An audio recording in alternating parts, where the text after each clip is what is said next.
Assalamualaikum warahmatullahi wabarakatuh. Halo semuanya, perkenalkan nama saya Ahmad Hilman, mahasiswa dari program studi Public Relation, Fakultas Ilmu Komunikasi, Universitas Mercu Buana. NIM saya 442230 10174. Dalam video refleksi ini, saya ingin mengangkat salah satu isu yang sangat penting dan relevan dalam dunia komunikasi, khususnya dalam praktik kehumasan pemerintahan, yaitu pelanggaran etika melalui manipulasi informasi dalam rilis pers resmi. Judul video saya adalah Krisis Kepercayaan Publik, Studi Kasus Manipulasi Rilis Pers oleh Humas Pemerintah.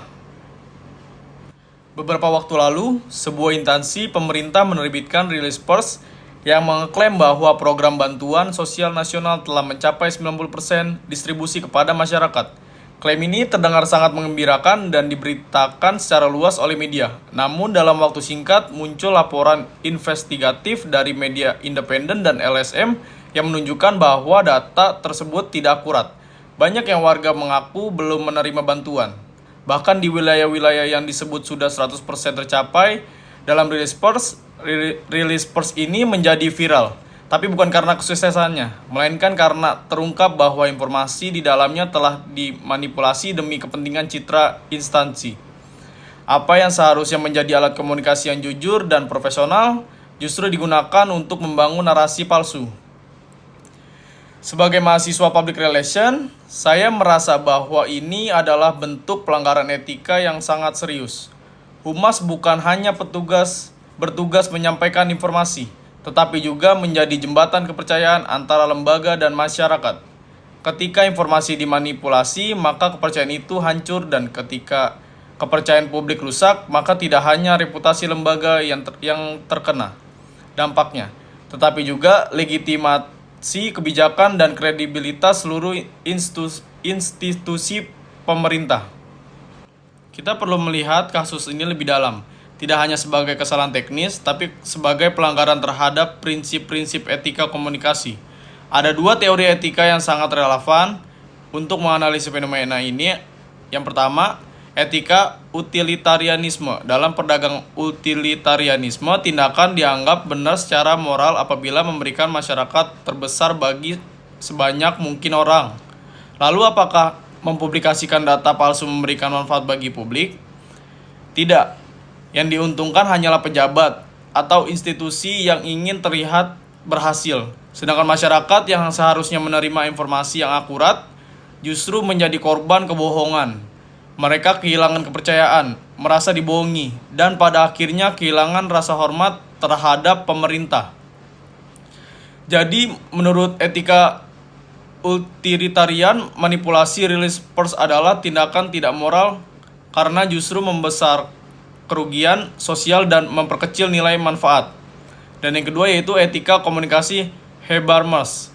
Jürgen Habermas berbicara tentang pentingnya komunikasi yang bebas dari dominasi rasional dan terbuka. Dalam ruang publik demokratis, setiap informasi yang disampaikan kepada publik harus bisa dipertanggungjawabkan secara logis dan moral. Apa yang dilakukan Humas dalam kasus ini adalah bentuk komunikasi yang harus menindas. Mereka mengontrol informasi, menyembunyikan data, dan membentuk narasi palsu yang tidak memberi ruang bagi partisipasi publik. Ini bertentangan dengan prinsip ideal speech situation yang diperjuangkan oleh Habermas. Dengan kata lain, Humas telah berubah dari jembatan informasi menjadi alat kesuksesan. Ini adalah penyimpangan yang sangat bertolak belakang dengan etika komunikasi profesional. Mahasiswa Public Relation, saya merasa marah sekaligus kecewa. Karena ini bukan sekedar kesalahan teknis, tapi membentuk kegagalan moral. Saya belajar bahwa dalam profesi kehumasan, kredibilitas adalah segalanya.